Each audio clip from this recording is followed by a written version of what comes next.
Hey everybody, my name's Ryan, and here at eTrailer we install, test fit, and review a lot of different parts. That way we could try to answer any questions those of you might have. And that's exactly what we're doing here today on our 2021 Subaru Forester. We're going to be taking a look at and showing you how to install the CURT Class 3 2-inch trailer hitch receiver. So I know personally, whenever I'm driving down the road, I see these Subarus getting used for a little bit of everything, whether there's a big bike rack on the back here, a cargo carrier, or even pulling a trailer, whether it be a small utility trailer or maybe one with a couple kayaks on there. These Subarus really do get the job done. So if it were me, I would want a hitch that would be able to handle pretty much anything that you would want to throw at it. And that's exactly what this hitch is going to do. So it's a good choice, good all-around hitch, regardless on what you plan on using it for. And honestly, I think the hitch looks really good on the back of the Subaru as well. It does sit a little bit further back, and you are going to be able to see it, but personally, I kind of would prefer that on my Forester. These Subarus really do a great job of accepting those types of accessories and really kind of playing off that. So honestly, I kind of like the look of it and really wouldn't want it another way. So since this is a Class 3 hitch, it's going to give us that 2-inch by 2-inch receiver tube opening. That's a very common size, and you can use a ton of different types of accessories with it, so it should work out real well there. It's going to have a reinforced collar for extra strength, and it's going to use that standard 5/8 pinhole. Now keep in mind, a pin and clip does not come included, but if you need one, you can pick it up right here at eTrailer. It's going to have plate style safety chain openings, which they do sit a little bit further back, but they are going to give us more than enough space to use just about any size hook that we might have. Now, as far as the hitch's weight capacities go, they're going to give us some pretty high numbers. As far as the maximum gross tongue weight rating goes, it's going to be 525 pounds, and that's going to be the amount of weight that's pushing down on the hitch. That's a pretty high number, and you should be able to use just about any size bike rack or cargo carrier that you would want to, for example. As far as the maximum gross trailer weight rating goes, it's going to be 3,500 pounds, and that's going to be the amount of weight that's pulling on the hitch. So it is a weight of your trailer plus anything that you might have on it. Now, I do always like to suggest, never a bad idea just to grab your Forester's owner's manual. That way you can make sure your Subaru can pull that much weight safely. And if towing is something you do plan on doing, I would also suggest picking up some trailer wiring. That way the lights on your trailer will sync up with the lights on the back of your Subaru. You'll be safe and legal. So now let's go ahead and take a couple of measurements, and these are going to help us figure out which accessories will work the best. So if you go from the center of the hitch pin hole to the edge of our rear bumper, that's going to be about 4 inches, and that really does give us some good clearance. So even though you shouldn't have any issues, if you think you may, what you can do is use that measurement to figure out exactly if any folding accessories you might have can indeed be stored in that upright position without contacting the bumper. If you go from the ground to the top inside edge of the receiver tube opening, it's going to be right at 14.5 inches. So if you do plan on doing some towing, chances are pretty good you're going to need to get a ball mount with a slight rise. So at the end of the day, a hitch you really can't go wrong with. Not only is it going to look good, but it's going to be able to handle pretty much anything you want to throw at it. Now, as far as the installation goes, really not too bad. Let's take a little bit of time, but as long as you stay focused, you should have no problem getting it done at home, in the garage, or maybe even in your driveway. Speaking of which, let's go ahead, pull it into the shop, and put it on together now. To begin our installation, we're going to be underneath the back of our Subaru, and first thing we need to do is lower our exhaust down to give us some extra room to work. So what we're going to do is take a strap and run it from side to side. That way it will give our exhaust a little bit of support, and we can kind of control how far and how fast we let it down. If you don't have one of these straps laying around the house, you can always pick one up right here at eTrailer. So to actually get our exhaust lowered, we're going to have a total of 3 rubber isolator hangers, just like this one here, we need to remove. So you can spray them down with some soapy water or some penetrating oil. That really helps make the process easier. You can just take a pry bar and kind of pry that hanger off of the metal portion. So I'm going to do that same thing for the rest of them. We're going to have one right here on this side of the muffler as well. Then if you follow the exhaust forward, towards the front of our car, we're going to have that third hanger right here. Pop that off as well. And then what we can do is kind of loosen up our strap a little bit and let our exhaust down a little ways to give us that room that we need. With our muffler lowered down, we're going to have the room we need to get our heat shield removed. And this is going to be held in place by 4 10mm fasteners. So we're going to have one in each corner. So I'll grab my socket and pull those out.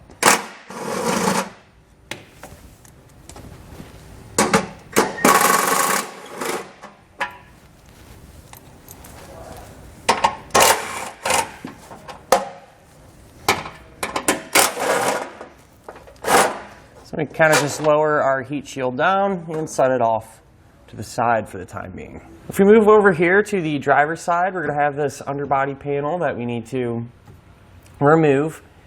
We're going to have a handful of different fasteners. We're going to have 3 push pin style ones along this bottom edge. And the way to get those out, you can take a flathead screwdriver and pry underneath the head of it, and then you're able to completely pull it out. I'll do that for these. And once I have these out, you kind of move up to this edge. And as you can see on the bottom of our frame rail, we're going to have 2 10mm bolts. And we're just going to have a couple more along this edge of the panel, kind of just behind our rear tire. Looks like we're going to have at least 1 push pin style fastener like this, potentially 2, but this one needs to come out for sure. So we'll remove that one first and see. But you can take a flathead again, kind of pry out on it.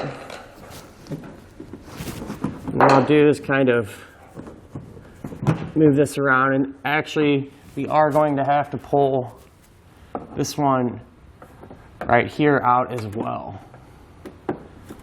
Do the same thing, get that removed, and we should be able to pull everything out. It may actually run up to this third fastener. It's a little hard to tell, but no big deal. We'll get that one out too. Just be on the safe side. And we should be able to kind of move around our underbody panel to get it released. That way we can set it off to the side. Now on each side of our frame rail, we're going to have a total of 4 rubber plugs that we need to pull out. So you can just take a screwdriver, kind of pry underneath the plug itself, and pop them out. I want to mention from this point on, anything we do to this side of our vehicle, we're also going to do to the other side, because they'll be set up the exact same way. Now what we need to do is enlarge this hole right here, closest to the front of our vehicle on each side. That way we can get our hardware inside of our frame rail. So we want to make it just big enough that we're able to slide our spacer block inside, as well as our carriage bolt. So I'm using this hole because it's already quite large and we don't need to open it up too much more. But the way I am going to enlarge it is by using a step drill bit. These make it really easy, but you could also use some type of grinder bit or even a hand file.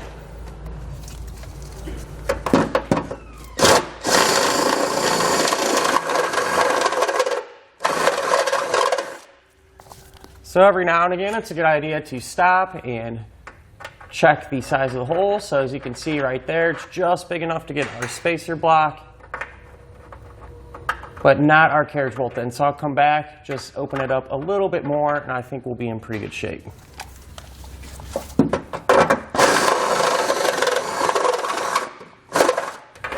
So once you verify that the hardware can indeed go inside of the frame rail, not a bad idea to take some spray paint, just kind of cover up that bare metal.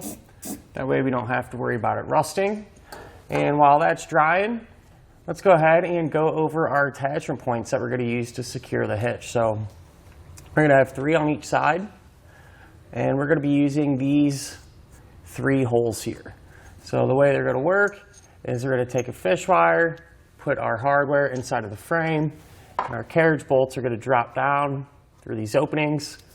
We'll be able to put our hitch up, take some nuts, and keep everything secure. Now let's go ahead and get our hardware in place. So we'll take the coiled end of our fish wire. We're going to feed that towards the front of our vehicle, and we want that end to drop out of that hole that we enlarged. So we'll take our spacer block, put that over the pull wire, take our carriage bolt, thread that on,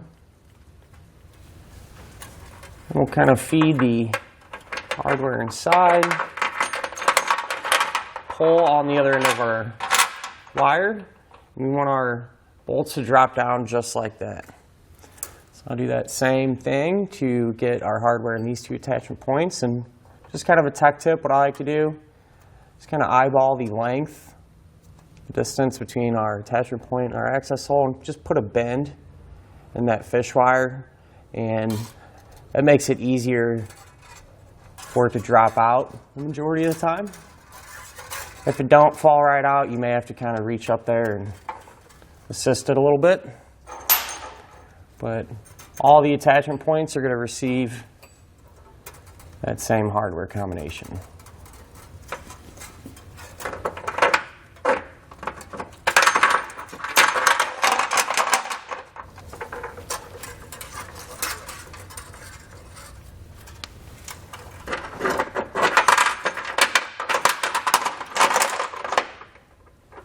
Now what we're going to do is drill a hole. There are a couple of holes here in our heat shield. That way we can reinstall it and our bolts and everything can pass through there. If you look, there's going to be 2 dimples that's from the factory here in the heat shield. And we're going to use those as guides to drill out a small hole, about 5/8 of an inch. That way our bolts can pass through there.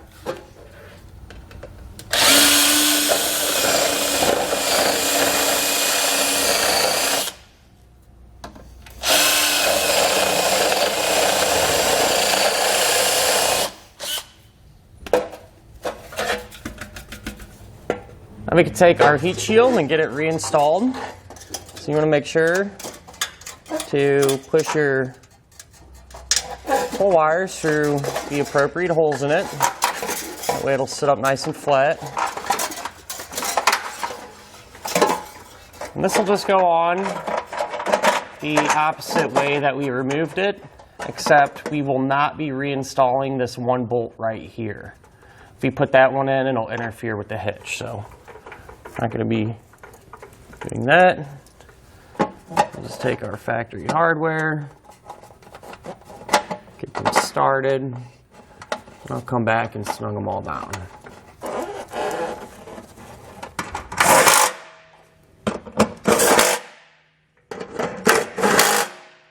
Now with an extra set of hands, we can grab our hitch and raise it into position. So you want to make sure to take your pull wires and put them through the corresponding holes in our hitch.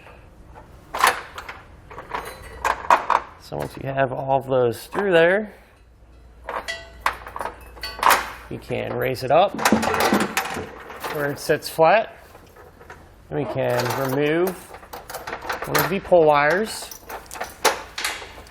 We're going to take a flange nut, and we want to get at least 1 started on each side, hand tight. That way the hitch will support itself while we work on the rest of them. One thing you can do, if that bolt wants to push up, you can take your finger and apply some side pressure to it to help get that nut started. Or you can also come in with a flathead screwdriver and kind of put some side pressure on the bolt as well. It makes it a little easier. We'll do the same thing for all of our remaining hardware.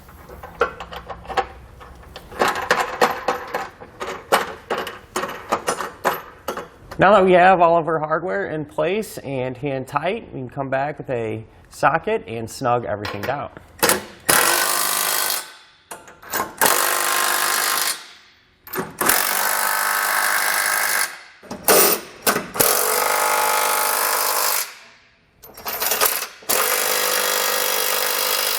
Now what we need to do is come back with a torque wrench and tighten down all of our hardware to the amount specified in the instructions.